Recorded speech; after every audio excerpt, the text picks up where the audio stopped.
E aí galera, sejam bem-vindos à nossa quest para desvendar um dos conceitos mais fundamentais da programação, os tipos abstratos de dados, ou TADs.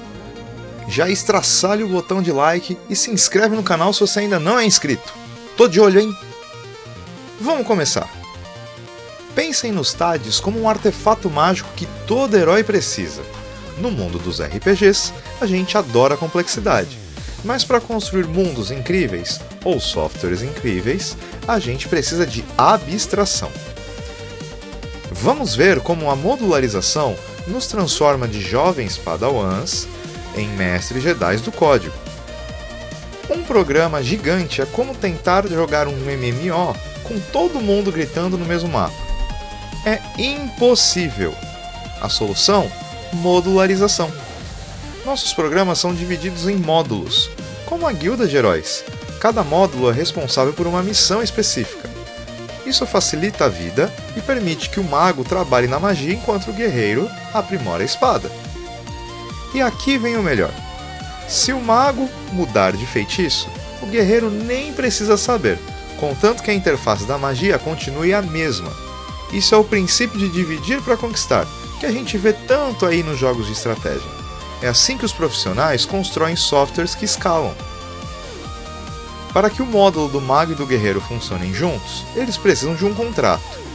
Esse é o papel do arquivo de cabeçalho, que é o .h em C ou .hpp em C++. Ele é como se fosse uma vitrine do nosso módulo. Ele só diz, eu tenho a função que calcula o dano, o protótipo dela. Ele não diz como o dano é calculado. No caso, isso fica para implementação, que estará no arquivo .c. Isso é crucial. Se o guerreiro souber o que a função faz, ele não precisa saber como ela faz.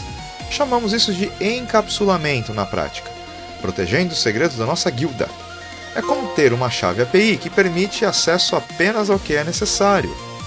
Em outras palavras, não importa como que vai ser feito o papel do mago, mas sim que ele vai executar. Como ele vai usar, quais magias ele vai usar, isso é problema do mago. A gente tem que saber que o mago vai usar as habilidades ali. Compilamos cada módulo separadamente, gerando arquivos de objeto, que são como as peças do nosso Megazord, ou heróis individuais. Mas quem junta tudo para criar o executável final? O Linker. Pense nele como Nick Fury da programação. Ele garante que todas as referências entre os módulos estejam corretas, que o guerreiro encontre a função do mago e vice-versa. Sem o linker, a gente só tem um monte de peças soltas. Com ele, a gente tem o jogo funcionando perfeitamente, como montar um Lego gigante onde cada peça se encaixa perfeitamente na outra. Imagina ter que recompilar tudo toda vez que você muda uma linha de código. Um pesadelo. É aí que entra o Makefile. Ele é o nosso script de batalha automatizado. Ele entende as dependências. Se eu mudei o guerreiro .c, só preciso recompilar e ele vai linkar de novo. Não preciso recompilar o mago .c. Eu nem mudei ele. O comando make é o nosso bot que vai executar esse script, garantindo que o build seja mais rápido e eficiente. É a automação que nos salva de horas de grind desnecessários. Vocês já imaginaram ter que fazer tudo manualmente? Isso é para amadores. Profissionais usam Makefiles. Muitas IDEs já automatizam esse processo de criar um Makefile para o programador. E agora sim, chegamos no ponto principal. O tipo abstrato de dados. Pensem no TAD como uma classe do seu personagem de um RPG. Quando você escolhe a classe Mago, você sabe o que ele pode fazer. Lançar feitiços, tem pouca defesa e por aí vai. Você sabe as operações disponíveis. Você não precisa saber os detalhes do código interno que faz o feitiço funcionar. Isso é abstração e encapsulamento. O TAD define uma interface, que é o que ele faz, escondendo a implementação, que é o como ele faz. É a diferença entre usar um item no inventário e ter que programá-lo do zero. Agora vamos a um exemplo prático. O TAD ponto. Um ponto é uma coordenada no mapa. O TAD define que um ponto tem duas informações, o x e o y, e um conjunto de operações. Por isso, a operação PTO_init é o nosso spawn point. PTO distância, a gente calcula o range entre dois pontos, que é essencial para saber se seu ataque vai acertar um boss. O usuário do TAD só chama a função. Ele não se importa se a distância é calculada com structs, array ou magia negra. Ele só quer o resultado. E isso é o poder da abstração. Expandindo o conceito, temos o TAD círculo. Em jogos, isso é a nossa área de efeito, o AoE. O círculo é definido por um ponto central e um raio. As operações do TAD vão nos permitir usar um circ_init para definir onde a magia vai cair, um circ_area, que é para calcular a área do efeito, e o mais importante, circ_contains, que a gente vai verificar o quê? Se um inimigo está dentro do range do nosso ataque.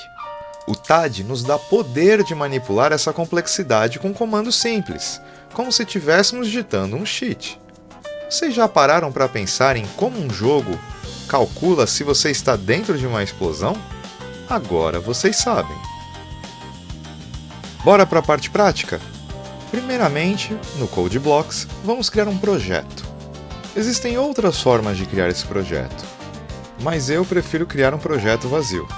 Escolha um título para o seu projeto e certifique-se que seu projeto está sendo salvo em algum diretório no seu computador.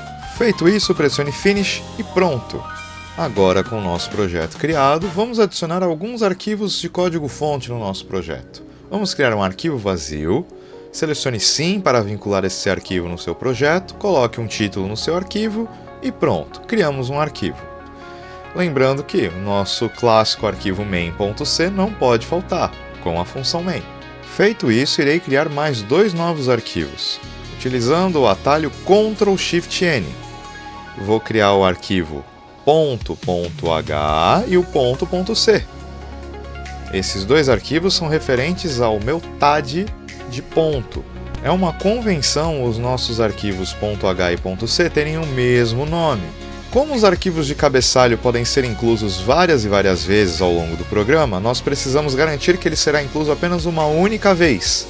Para isso, vamos usar essas diretivas que o compilador entende, que está em verdinho, que, se eu não definir o ponto, então eu vou definir o ponto.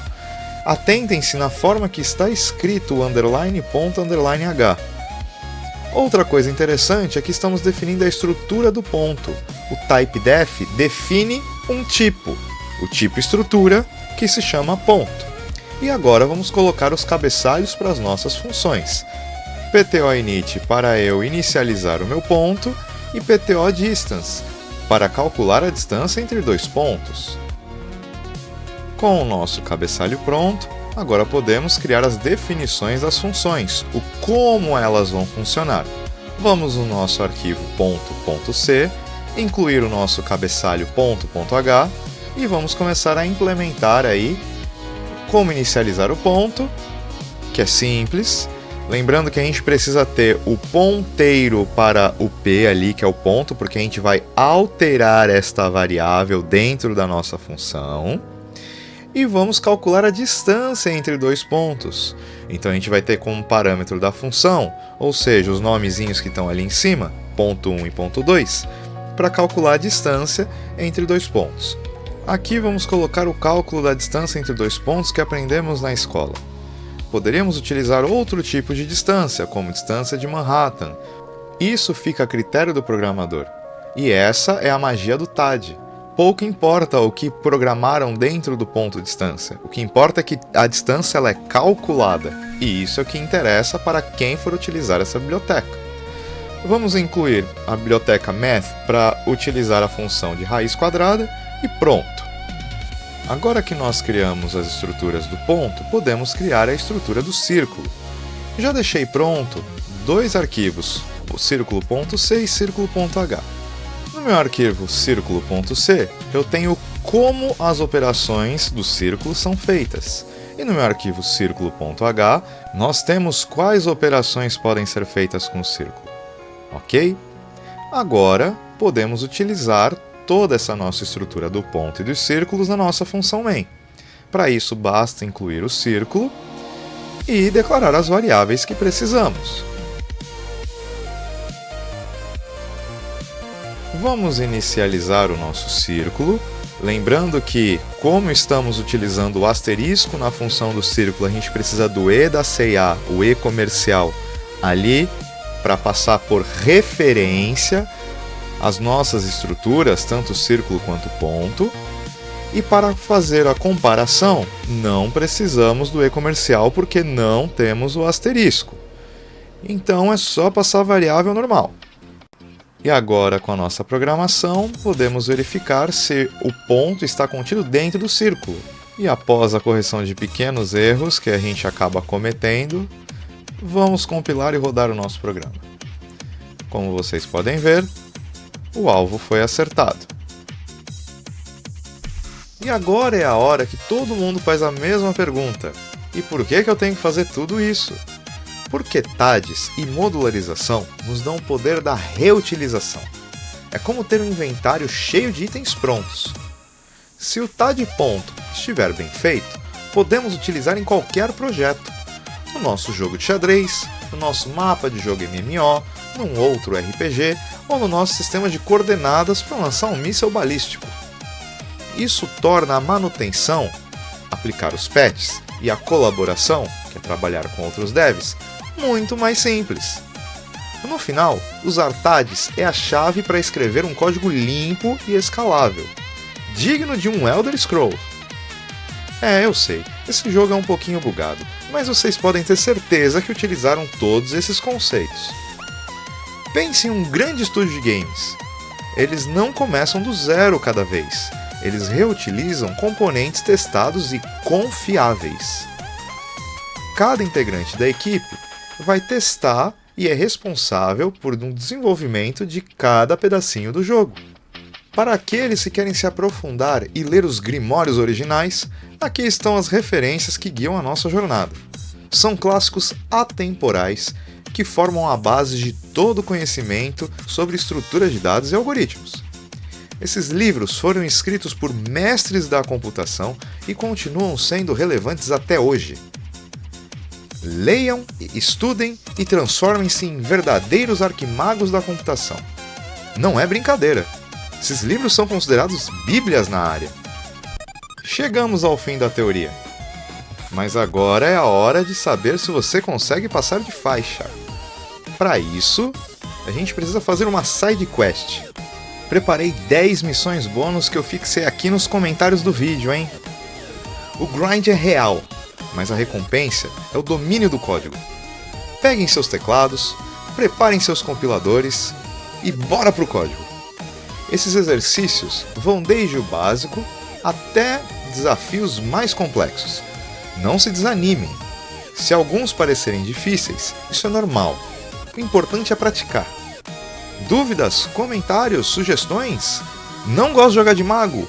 Deixa aí nos comentários. Eu quero saber o que você acha sobre tudo isso aqui. Beleza? Qualquer coisa, galera, me procurem nas redes sociais. Podem mandar mensagem se tiver alguma dúvida, que eu vou ficar muito feliz em poder ajudá-los. Fechado? Até o próximo vídeo!